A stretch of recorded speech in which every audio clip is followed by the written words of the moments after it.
Libro segundo. Análisis del espíritu. Nota informativa. Este material convertido a audiolibro ha sido posible gracias a los hermanos que integramos el ministerio Deseando de Dios. Visita nuestro canal y suscríbete. Activa las notificaciones, así estarás enterado de los nuevos videos que iremos subiendo. Capítulo 5. La vida de fe. La Biblia nos revela el camino normal del andar del cristiano en pasajes como «El justo vivirá por la fe». La vida que ahora vivo en la carne, la vivo por la fe en el Hijo de Dios. Y andamos por fe, no por vista. Romanos capítulo 1, versículo 17. Gálatas capítulo 2, versículo 20. Y segunda a los Corintios capítulo 5, versículo 7. Hemos de vivir por fe. Pero aunque este principio puede ser captado fácilmente en la mente, no es experimentado tan pronto en la vida. La vida de fe no solo es totalmente diferente de la vida de sentimiento, sino que es diametralmente opuesta a ella. El que vive por la sensación solo puede seguir la voluntad de Dios o procurar hacer las cosas de arriba en momentos de estímulo o entusiasmo. Si el sentimiento de bienestar cesa, toda actividad termina. Es muy distinto en el caso del que anda por fe. La fe está anclada en aquel en quien cree, en vez de estarlo en aquel que ejerce la creencia, esto es, en sí mismo. La fe no mira a lo que le sucede a él, sino a aquel en quien cree. Aunque él pueda cambiar completamente, aquel en quien cree no cambia nunca, y por ello puede seguir adelante sin ceder o aflojar. La fe establece su relación con Dios. No considera sus sentimientos, porque en lo que está interesada y basada es en Dios. La fe sigue a aquel en quien cree, en tanto que el sentimiento gira en torno de lo que uno siente. Lo que hace la fe es contemplar a Dios, en tanto que el sentimiento se contempla a sí mismo. Dios no cambia. Es el mismo en el día nublado que en el día de sol. De ahí que el que vive por fe no cambia, como Dios. Expresa la misma clase de vida en la oscuridad que en la luz. Pero el que vive por sentimiento tiene que seguir una existencia de altibajos, porque su sentimiento está cambiando siempre. Lo que Dios espera de sus hijos es que no hagan del goce el propósito de sus vidas. Dios quiere que anden creyendo en Él. Cuando corren la carrera espiritual, tienen que proseguir tanto si las cosas son fáciles y cómodas como si son penosas. Nunca alteran su actitud hacia Dios para seguir sus sensaciones. Por secos, insípidos u oscuros que se sientan, siguen adelante, confiando en Dios y avanzando en tanto que conocen la voluntad de Dios. Con frecuencia su sentimiento parece rebelarse a seguir. Se vuelven en extremo melancólicos, apenados, abatidos, como si sus emociones les rogaran que hicieran un alto en toda actividad espiritual. Sin embargo, siguen como siempre, sin hacer el menor caso del sentimiento adverso, porque se dan cuenta de que es necesario que se haga el trabajo. Este es el camino de la fe, que no presta atención a la emoción propia, sino exclusivamente al propósito de Dios. Si creen que algo es la mentalidad de Dios, no importa el hecho de que el sentimiento no esté interesado, prosiguen adelante para ejecutarlo. El que anda por la sensación emprende meramente aquello en que está interesado.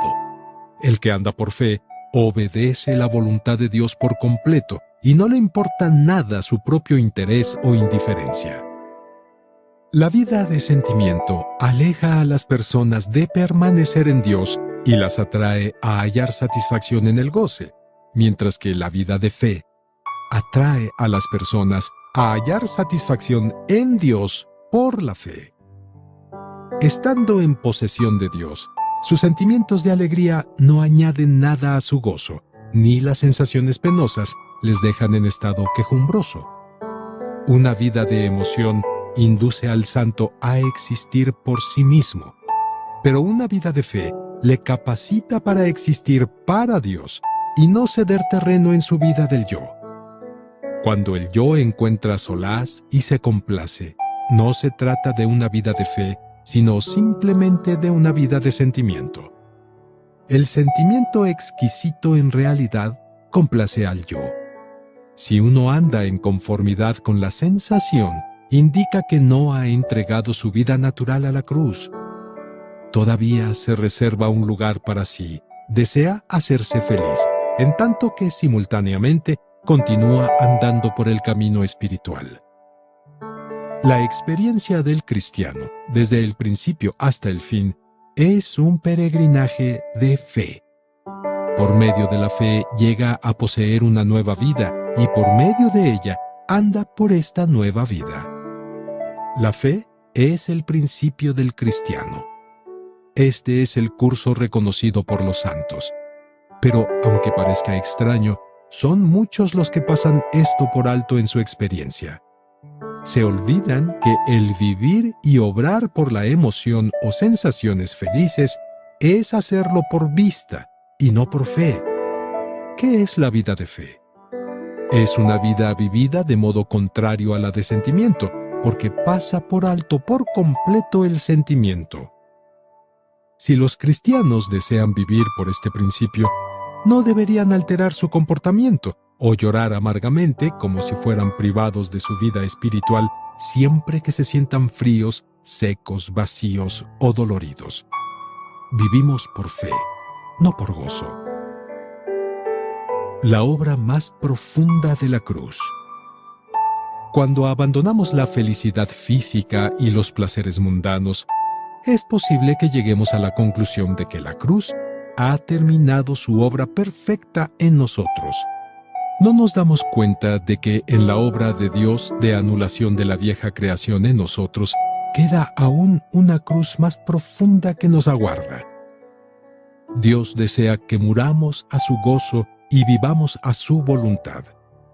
Incluso si nos sentimos gozosos a causa de Dios y de su proximidad, en contraste con el estar gozosos a causa de la carne y las cosas terrenales, el objetivo de Dios, no obstante, no es que gocemos su gozo, sino que obedezcamos su voluntad. La cruz debe seguir operando hasta que solo quede su voluntad. Si nos gozamos en la bienaventuranza que Dios dispensa, es que todavía tenemos que experimentar la circuncisión más profunda por la cruz. El contraste entre la voluntad de Dios y el gozo de Dios es muy grande. La primera está siempre presente porque podemos contemplar la mentalidad de Dios en sus disposiciones providenciales. Pero el segundo no está siempre presente, puesto que es experimentado solo en ciertas circunstancias y en ciertas ocasiones. Cuando un cristiano busca el gozo de Dios, acepta simplemente la parte de su propósito que le hace feliz. Mas si Dios le hiciera sufrir, al instante se rebelaría contra su voluntad. Pero la persona que recibe su voluntad como su vida, va a obedecer y prescinde de lo que le hace sentir Dios. Puede discernir entre las disposiciones divinas, tanto en el gozo como en el sufrimiento. Durante el estadio inicial de la experiencia de un cristiano, Dios permite que se deleite en su gozo. Después que ha avanzado algo en su camino espiritual, Dios retira su gozo, puesto que es provechoso para el cristiano. Dios se hace cargo del hecho de que si el creyente busca y goza esta clase de bienaventuranza durante demasiado tiempo, no será capaz de vivir según cada una de las palabras que proceden de la boca de Dios. En vez de ello, vivirá por completo por la palabra que le produce gozo. Así permanece en el bienestar de Dios, pero no en el Dios que le da el bienestar. Por esta razón, Dios quita estas sensaciones placenteras para que su Hijo pueda vivir exclusivamente por Él. Sabemos que el Señor, al comienzo de nuestro camino espiritual, normalmente nos consuela en las ocasiones en que sufrimos por amor a Él. hace que el creyente sienta su presencia, su faz sonriente, que sienta su amor y experimente su cuidado para impedir que desmaye. Cuando el creyente capta la mentalidad del Señor y la sigue, Él generalmente le da un gran placer. Aunque ha pagado algún precio por seguir al Señor, con todo, el gozo que obtiene sobrepasa con mucho lo que ha perdido, y por ello se deleita obedeciendo su voluntad. Pero el Señor percibe un peligro aquí. Al haber experimentado consuelo en el sufrimiento y felicidad al atender a su mentalidad, el Hijo de Dios, de modo natural, busca este consuelo y gozo la próxima vez que sufre y obedece la voluntad del Señor. O bien, espera ser ayudado inmediatamente con su consuelo y gozo. De ahí que sufre o hace la voluntad del Señor no puramente por amor a Él, sino por amor a ser recompensado con consolación y felicidad también. Sin estas muletas, se ve imposibilitado para continuar. La voluntad del Señor pasa a ser inferior al gozo que Él concede en el momento de la obediencia. Dios se da cuenta de que su Hijo está más dispuesto a sufrir si es consolado y se deleita en seguir su voluntad si se le concede gozo. Pero Dios ahora desea que aprenda lo que le motiva. Si sufre exclusivamente por amor al Señor o por amor a ser consolado. Si atiende la voluntad de Dios porque debe atenderla o porque de ello le resulta gozo. Por esta razón, después que el cristiano ha hecho algún progreso espiritual, Dios comienza a retirarle la consolación y el deleite que le había dado en el momento del sufrimiento y de la obediencia. Ahora el cristiano tiene que sufrir sin que se le suministre consuelo por parte de Dios. Sufre externamente, en tanto que el sentimiento interior es de amargura. Ha de hacer la voluntad de Dios sin el menor estímulo a su interés. Verdaderamente todo es seco y sin interés. Por medio de este proceso, Dios ve precisamente por qué sufre el creyente por causa de él y obedece su voluntad. Dios le pregunta, ¿estás dispuesto a sufrir sin ser compensado con mi consuelo? ¿Estás preparado a sufrir simplemente por mí? ¿Estás dispuesto a ejecutar tu tarea sin que te interese en lo más mínimo? ¿Puedes hacerla simplemente porque este es mi propósito? ¿Estás dispuesto a emprender la labor por mí cuando te sientes deprimido, insípido o resecado? ¿Puedes simplemente hacerla porque es mi obra? ¿Eres capaz de aceptar con gozo el sufrimiento físico sin la compensación del refrigerio? ¿Puedes aceptarlo porque te lo doy yo? Esta es una cruz práctica por la cual el Señor nos revela si estamos viviendo para Él por fe o viviendo para nosotros mismos por el sentimiento. Con frecuencia hemos oído a algunos que dicen, vivo por Cristo. ¿Qué es lo que esto transmite realmente? Muchos santos suponen que si trabajan por el Señor o aman al Señor, están viviendo por Cristo. Esto dista mucho de ser exacto. El vivir por el Señor significa vivir por su voluntad, su interés, su reino. Siendo así, no hay nada para el yo, ni la menor provisión para el consuelo del yo, el gozo o la gloria del yo. El seguir la mentalidad de Dios a causa del consuelo o del gozo está estrictamente prohibido. El retroceder ante la obediencia, cesar en ella o diferirla debido a sentirse deprimido, desvaído o abatido, es algo por completo inaceptable. Deberíamos saber que el sufrimiento físico solamente no puede ser considerado como sufrido por el Señor, porque muchas veces nuestros cuerpos están sufriendo dolor cuando nuestros corazones están llenos de gozo. Si realmente sufrimos por Él, entonces no solo nuestros cuerpos sufren, sino que nuestros corazones están doloridos también. Aunque no haya el menor gozo, seguimos adelante. entendamos bien que el vivir para el Señor es no reservar nada para el yo, sino entregarlo voluntariamente a la muerte. El que es capaz de aceptarlo todo alegremente del Señor, incluyendo la oscuridad y la sequedad, y no hace el menor caso del yo, es el que vive por él. Si andamos por la emoción, podemos ejecutar el deseo de Dios únicamente cuando nos sentimos felices. Pero si vivimos por la fe, podemos obedecer al Señor en toda circunstancia. ¿Con qué frecuencia comprendemos que cierto asunto es realmente la voluntad de Dios, pero no tenemos el menor interés en ello? Y así nos sentimos secos cuando intentamos hacerlo. No sentimos que el Señor se agrada de ello, ni experimentamos su bendición o corroboración. Más bien, sentimos como si estuviéramos cruzando el valle de la sombra de muerte porque el enemigo está acosándonos en el camino. Y, sin mencionar el número incontable de los creyentes que hoy ni aún siguen la voluntad de Dios, hay los pocos que la siguen que más o menos solo siguen la parte que les interesa. Obedecen la mentalidad de Dios solamente cuando les acomoda, según su emoción y su deseo. A menos que avancemos por fe, procuraremos escapar a Tarsis. Ver Jonás capítulo 1 versículo 3 y capítulo 4 versículo 2. Deberíamos inquirir una vez más sobre lo que es la vida de fe. Si uno vive creyendo en Dios bajo toda circunstancia, aunque me mate, dice Job, en Él esperaré. Capítulo 13, versículo 15. Esto es fe.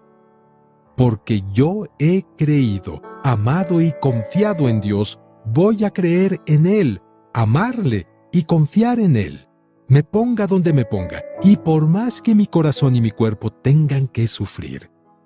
Hoy en día el pueblo de Dios espera sentirse en paz, incluso en momentos de dolor físico. ¿Quién hay que se atreva a renunciar a esta consolación del corazón por amor a creer en Dios?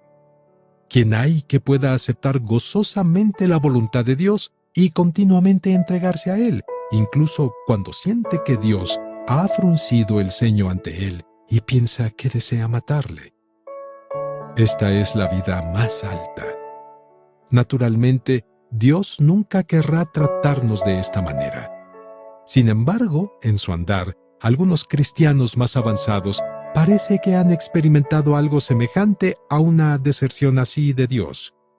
¿Podríamos permanecer inmutables en nuestra fe en Dios si sintiéramos esto? Observa lo que John Bunyan, el autor de El Peregrino, proclama cuando los hombres le buscan para ahorcarle. Si Dios no interviene, daré un salto en la eternidad con fe ciega, venga el cielo o el infierno. Aquí tenemos un héroe de la fe. En la hora de la desesperación puede decir también, oh Dios, aunque tú me abandones, ¿aún creeré en ti?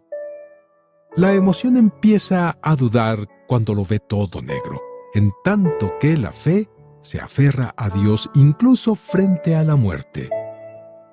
¿Cuán pocos son los que han llegado a este nivel?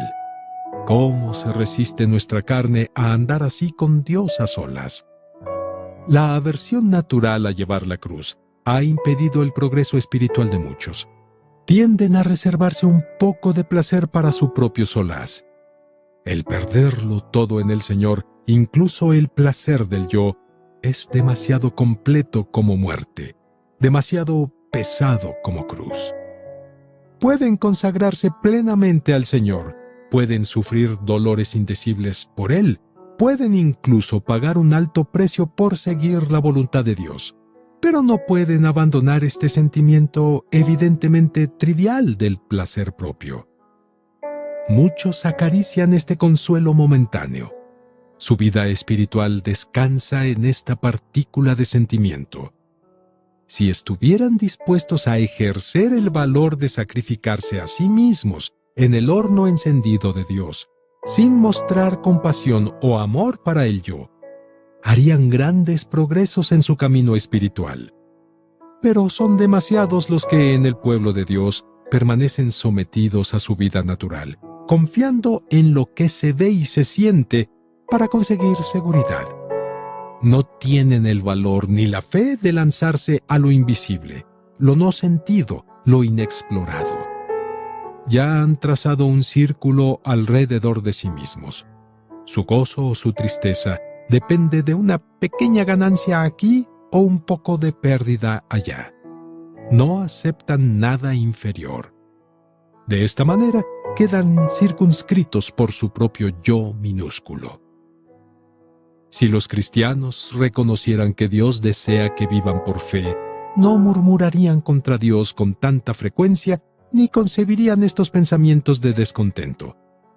Con qué rapidez su vida natural quedaría eliminada por la cruz si pudieran aceptar el sentimiento de sequedad dado por Dios y pudieran considerar que todo lo que han recibido de Dios es excelente. Si no fuera por su ignorancia o mala voluntad, estas experiencias tratarían su alma del modo más práctico, capacitándoles para vivir verdaderamente en el Espíritu.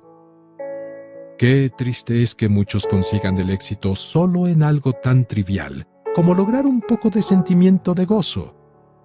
El que es fiel, sin embargo, es llevado por Dios a una vida espiritual auténtica. Qué piadoso es su camino. Cuando el tal examina retrospectivamente lo que ha experimentado, reconoce fácilmente que lo ordenado por el Señor es perfecto, porque sólo a causa de estas experiencias renunció a su vida del alma. La necesidad desesperada que tienen hoy los creyentes es que se entreguen completamente a Dios y no hagan caso de sus sentimientos.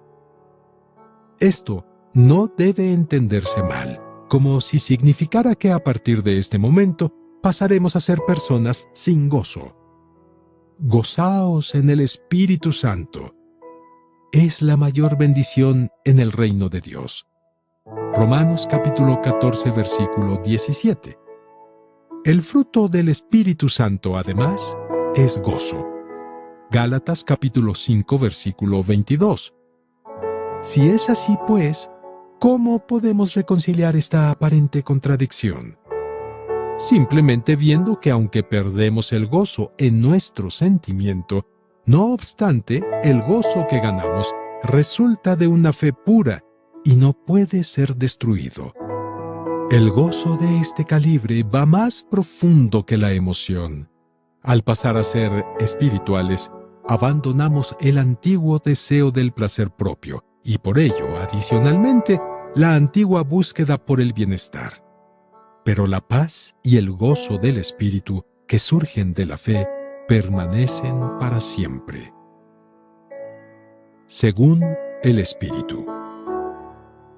Para andar según el Espíritu, un cristiano debe negar toda chispa de su vida de sentimiento. Tiene que moverse por fe y eliminar las muletas de la sensación maravillosa a la que se aferra de modo natural la carne. Cuando está siguiendo al Espíritu, ni teme si no recibe ayuda del sentimiento, ni si el sentimiento se le opone. Pero cuando su fe es débil y él no sigue al Espíritu, entonces recurrirá al apoyo de lo visible, lo sensible, lo palpable. La emoción reemplaza a la intuición en la guía siempre que la vida espiritual se debilita. El que permanece en el sentimiento llegará a ver que, habiendo buscado durante tanto tiempo sensaciones placenteras, pronto buscará también la ayuda del mundo, porque el sentimiento reposa solamente en el mundo. Un cristiano emocional con frecuencia emplea sus propios medios y busca la ayuda del hombre. El seguir la dirección del Espíritu requiere fe, porque generalmente es contraria al sentimiento. Sin fe, nadie puede en realidad seguir adelante. Una persona anímica cesa de servir a Dios en el momento en que se siente deprimida. Por otra parte, uno que vive por fe no se demora para servir al Señor hasta que se siente gozoso. Simplemente sigue adelante suplicando a Dios que aumente la fuerza de su espíritu para que pueda vencer todo sentimiento de depresión que pueda presentarse. La vida de la voluntad.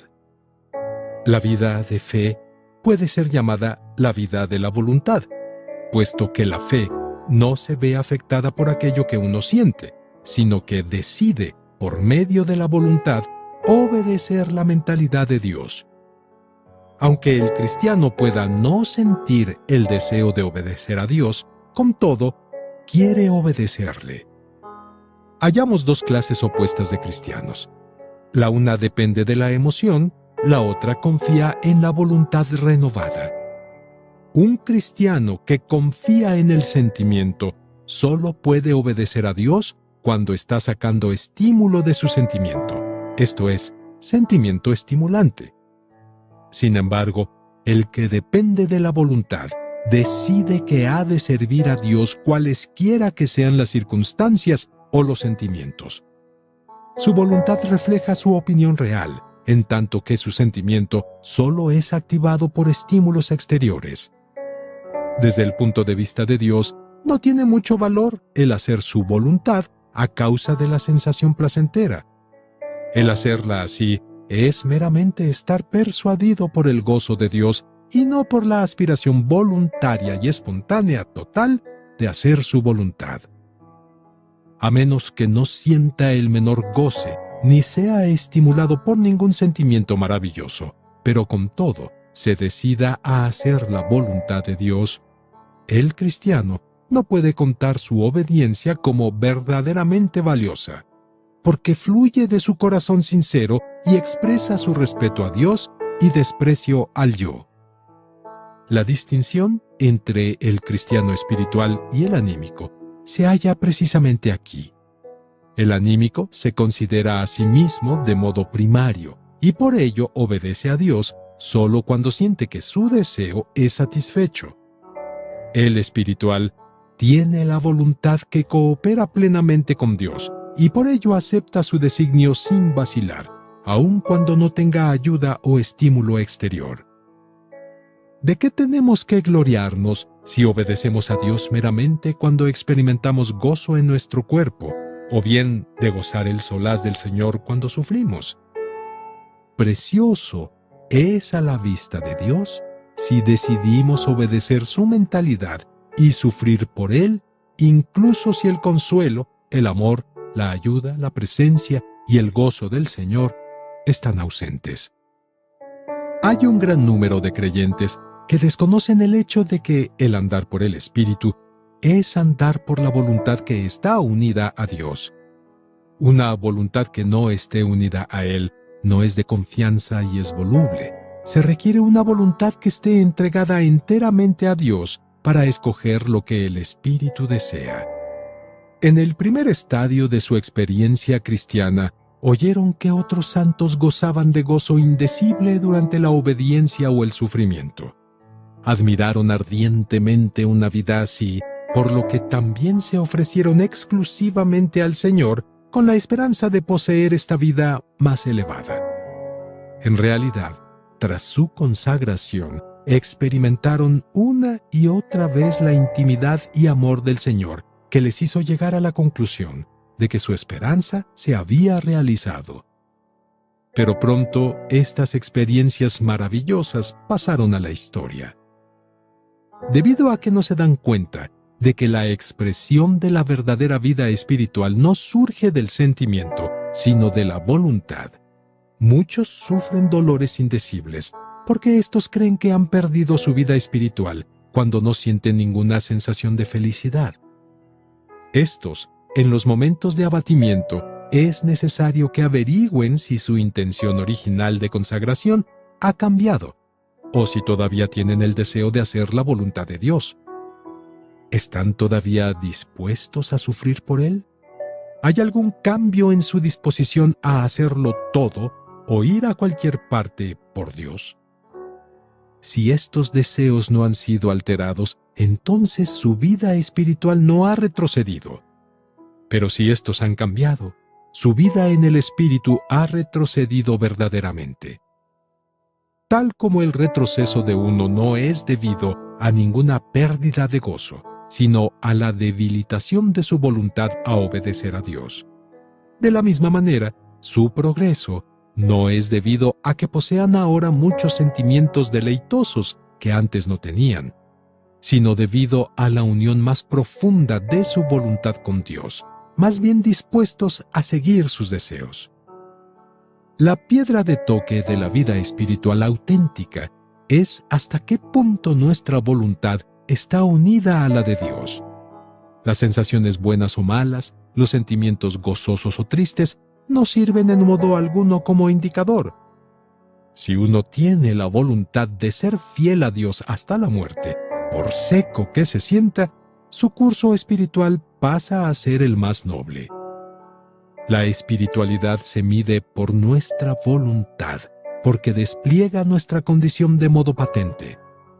Cuando nuestras decisiones y predilecciones son entregadas a Dios, podemos decir con seguridad que nos hemos entregado a Dios y ya no obramos como ejerciendo señorío sobre nosotros mismos.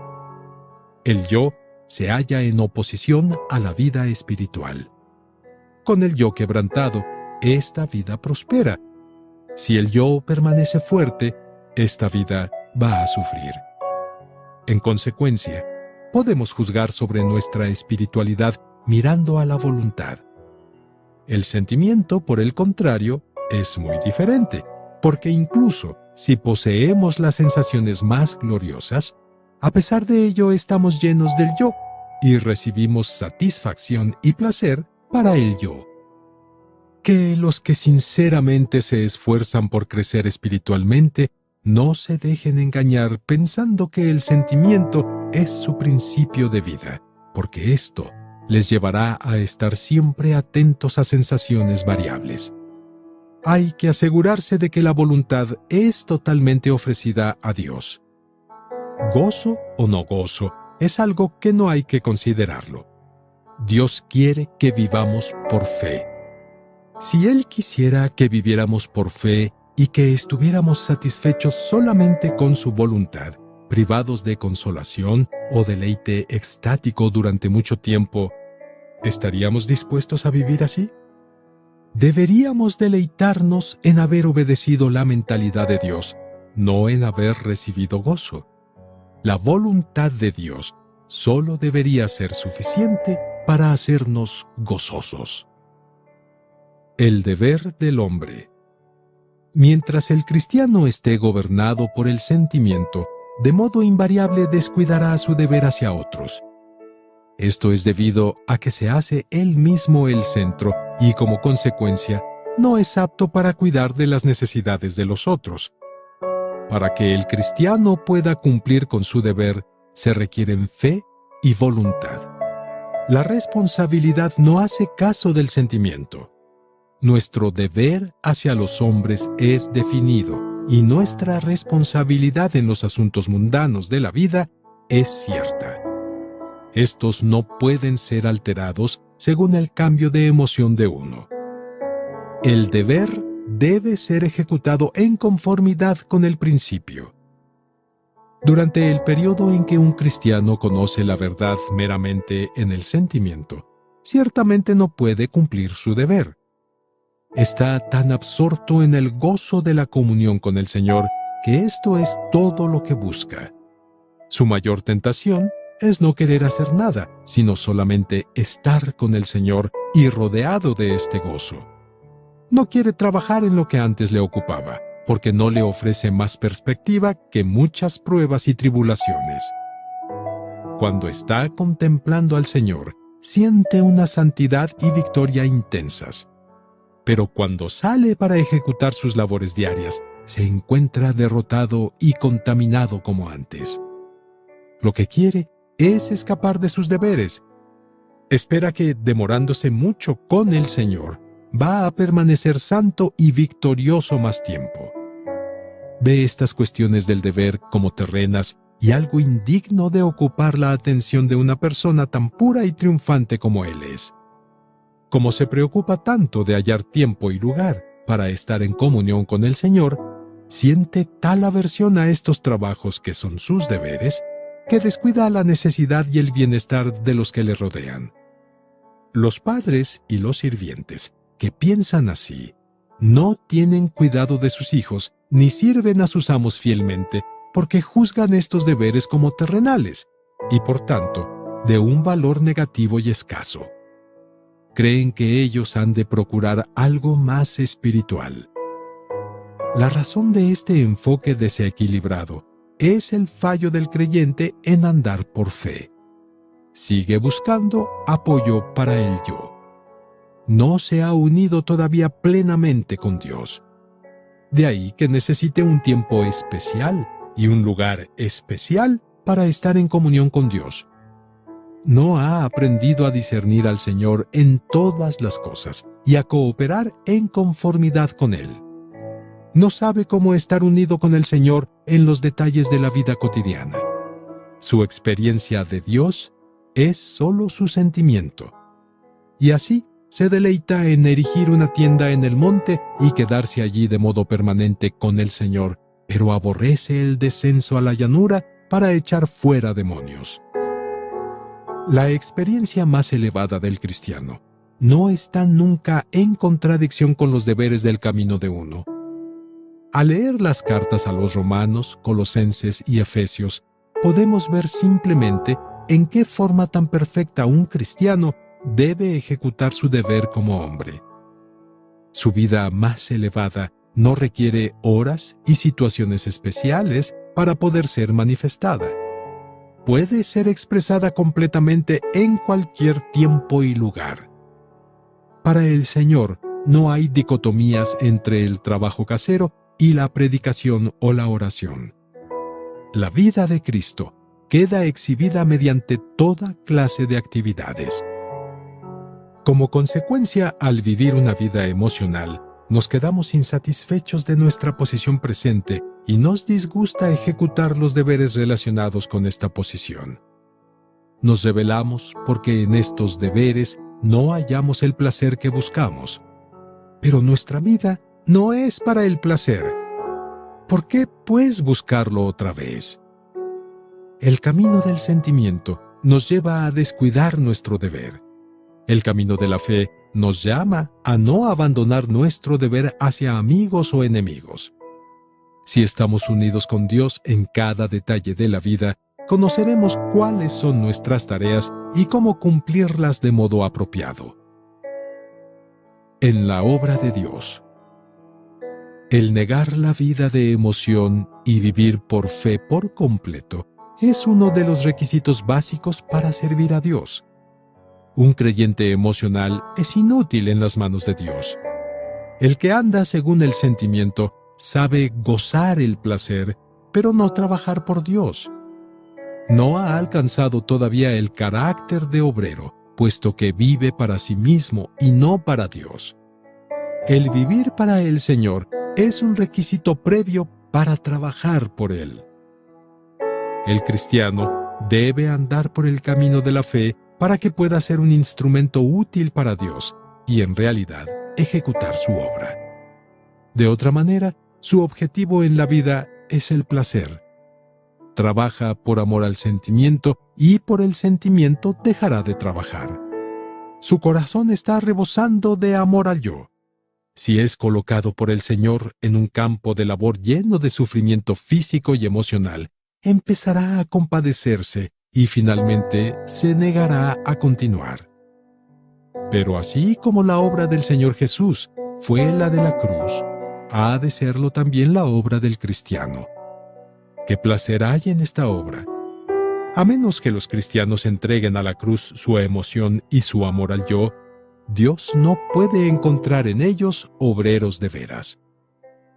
Hoy el Señor necesita que los que sean sus seguidores vayan con Él hasta el fin. Hay demasiados santos que trabajan para el Señor cuando la tarea es próspera, adecuada a sus intereses o no pone en peligro sus sentimientos, pero que rápidamente se retraen cuando la cruz cae sobre ellos y les requiere que mueran y renuncien a toda ayuda, excepto a echar mano de Dios por la fe. sabemos que si la obra es en verdad realizada por Dios, no puede por menos que dar resultados. Pero supongamos que uno ha sido comisionado por el Señor y ha trabajado durante 8 o 10 años sin conseguir resultado alguno. ¿Puede continuar fielmente la labor por el mero hecho de que Dios se lo ha mandado? ¿Cuántos santos hay que sirven puramente porque es Dios quien lo manda? ¿O cuántos trabajan solo para producir frutos? Como la obra de Dios es eterna en su naturaleza, Él exige hombres con fe para que trabajen por Él. Es difícil para los seres humanos que viven en el tiempo percibir y entender la obra de Dios, porque está llena del carácter eterno. ¿Cómo pues pueden los que viven por el sentimiento unirse a la obra de Dios si no hay nada en ella que pueda dar placer a su sentimiento? A menos que la muerte de la cruz corte a fondo en el alma de un creyente, de modo que no se reserve nada para él, no puede seguir al Señor en su obra, excepto en una extensión muy limitada. Más allá de esto, es incapaz de seguir. Dios pide hombres que estén totalmente quebrantados y que le sigan incluso hasta la muerte para trabajar con Él. Combatiendo al enemigo. Los que viven por el sentimiento aún son menos valiosos en la guerra espiritual, porque el combatir al enemigo en oración es verdaderamente una obra de negación del yo. Qué incalculable sufrimiento va implicado en ello. No se puede encontrar aquí nada para la satisfacción del yo. Es derramarse totalmente por el cuerpo de Cristo y por el reino de Dios. Qué intolerable ha de ser resistir y luchar en el espíritu. ¿Qué placer hay para el espíritu en llevar una carga indescriptible por amor a Dios? Es interesante atacar al espíritu maligno con cada gota de fuerza que uno puede recoger. Esto es una campaña de guerra en oración. Pero, ¿por quién está orando el creyente? No para sí mismo con toda seguridad, sino para la obra de Dios. Una oración así es para una campaña de guerra que carece totalmente del interés que uno encuentra en la oración corriente. ¿Hay algo en ella que le produzca bienestar cuando tiene que sufrir dolores de parto en su alma y orar para destruir y para edificar?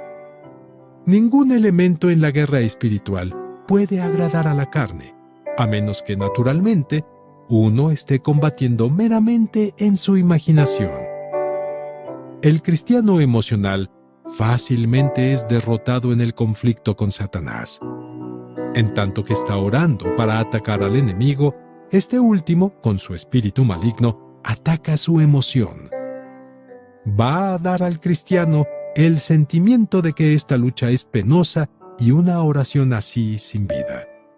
Por ello, se siente apenado, insípido, oscuro y seco, e inmediatamente deja de luchar.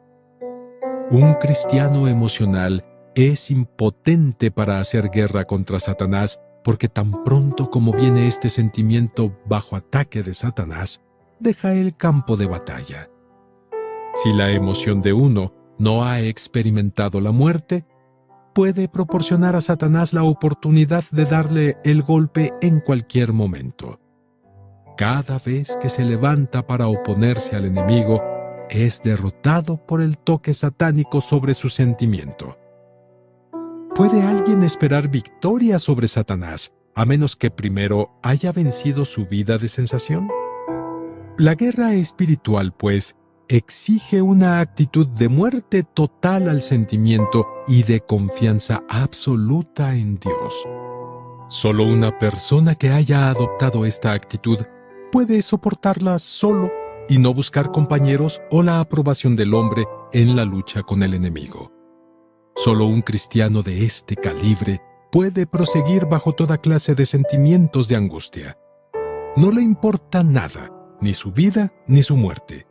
Lo único que le interesa es la dirección de Dios. No se permite interés personal, deseo o anhelo alguno. Él se ha ofrecido a la muerte ya, y su vida es exclusivamente para Dios.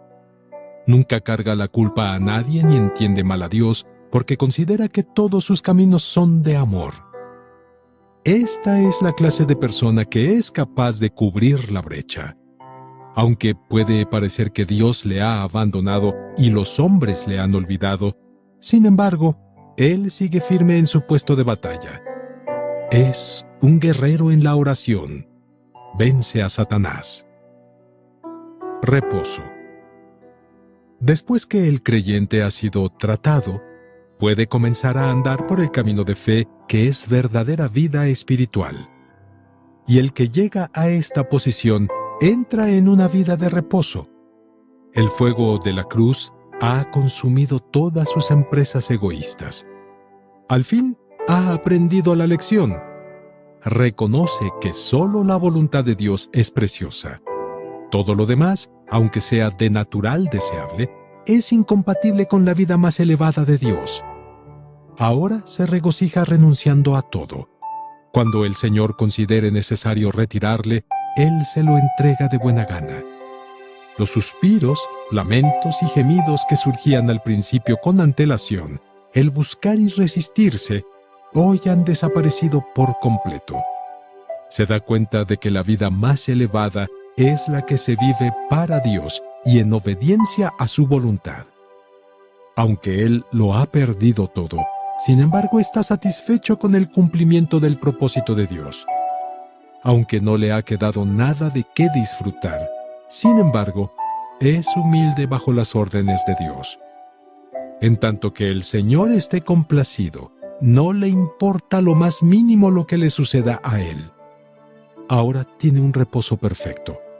No hay nada externo que pueda ya estimularle. Al presente, el Hijo de Dios permanece con su voluntad unida a la del Señor. Su voluntad, hoy llena de fuerza espiritual, es capaz de controlar su emoción.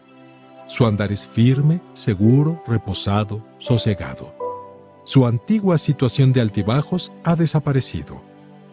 Aún así, no hemos de precipitarnos ahora a la conclusión de que a partir de este momento nunca más va a ser regido por la emoción, porque antes de entrar en el cielo mismo, esta perfección sin pecado es imposible. No obstante, al comparar su estado presente con su condición anterior, este puede verdaderamente ser descrito como un experimentar reposo, estar establecido y seguir firme. Ya no sufre de la incesante confusión en que se hallaba anteriormente, aunque de vez en cuando es posible que aún sea perturbado por la operación de su emoción. Es por esto que la oración vigilante sigue siendo indispensable. Apresurémonos, pues, a añadir: no entendamos mal lo que se ha dicho, como si significara que a partir de aquí ya no habrá posibilidad de sentimientos, sea de gozo o de tristeza. Mientras nuestro órgano para la emoción no sea aniquilado, y nunca lo será, nuestros sentimientos seguirán existiendo. Todavía sentiremos dolor, desmayo, aridez y aflicción. Con todo, estos sufrimientos solo pueden penetrar en nuestro hombre exterior, dejando sin tocar al hombre interior, que permanece sereno y tranquilo, como si no hubiera sucedido nada. Al llegar a esta posición de reposo, el creyente hallará que todo lo que hasta aquí ha perdido por amor al Señor, le ha sido restaurado. Ha ganado a Dios, y por consiguiente, todo lo que pertenece a Dios, le pertenece también a Él. Lo que el Señor le ha retirado antes, ahora puede ser debidamente gozado en Él. La razón por la que Dios al principio le llevó a través de muchas aflicciones fue porque su vida del alma andaba detrás de todo, buscando y procurando siempre para sí mismo, deseando incluso cosas que se hallaban fuera de la voluntad de Dios. Una acción independiente así tenía que ser podada por Dios. Ahora que se ha perdido a sí mismo, esto es, su vida natural, el cristiano está en una posición que le permite gozar de la bienaventuranza de Dios dentro de sus límites legítimos. hasta el día de hoy, no ha sido competente para estar rectamente relacionado con el goce de Dios. A partir de ahora, puede aceptar agradecido todo lo que se le da, porque el afán de conseguir algo para el yo ya ha sido reducido a la nada. No hace peticiones desordenadas rogando aquello que no debe concedérsele. Un hijo de Dios así ha avanzado hasta un terreno de pureza. Allí donde hay mezcla, hay impureza. La Biblia ve la impureza como algo contaminado. Antes de que uno alcance este terreno en que no hay mezcla, el creyente no puede expresar un andar puro. Vive para Dios, pero también vive para sí. Ama al Señor, pero se ama a sí mismo también. Su intención es hacia Dios, pero simultáneamente piensa en su propia gloria, su placer, su comodidad. Una vida así es una vida contaminada. Anda por fe, pero también anda por el sentimiento. Sigue al espíritu, pero también sigue al alma. Aunque en realidad no se reserva la porción mayor para sí mismo, sin embargo, esta pequeña porción que retiene es suficiente para hacer su vida impura. Solamente lo que es puro es limpio. Todo lo que está mezclado con alguna materia extraña está contaminado. Cuando un creyente ha experimentado el tratamiento práctico de la cruz, llega finalmente a una vida pura. Todo es para Dios y en Dios, y Dios está en todo también. No hay nada que sea para el yo. Incluso el más mínimo deseo para complacer al yo ha sido crucificado. El amor a uno mismo ha sido consignado a la muerte. El objetivo presente de su existencia pasa a ser único, a ser la voluntad de Dios. En tanto que Él esté complacido, no hay nada más que cuente. El obedecerle pasa a ser el único objetivo de la vida. No importa lo que uno sienta, lo que importa es obedecer a Dios. Esto es andar de modo puro. Aunque Dios le conceda paz, bienestar y sosiego, no los goza por amor a la satisfacción de su deseo. A partir de ahora, lo ve todo con la mirada de Dios. Su vida anímica ha terminado y el Señor le ha concedido una vida pura, sosegada, verdadera, de fe, espiritual. Aunque es Dios el que le destruye, es igualmente Dios el que le edifica. Lo que es anímico ha sido destruido, pero lo que es espiritual ha sido establecido. Si aún no eres parte del canal Deseando de Dios, suscríbete ahora mismo, dale clic a la campanita y activa las notificaciones, así podrás estar enterado de los nuevos videos que iremos subiendo.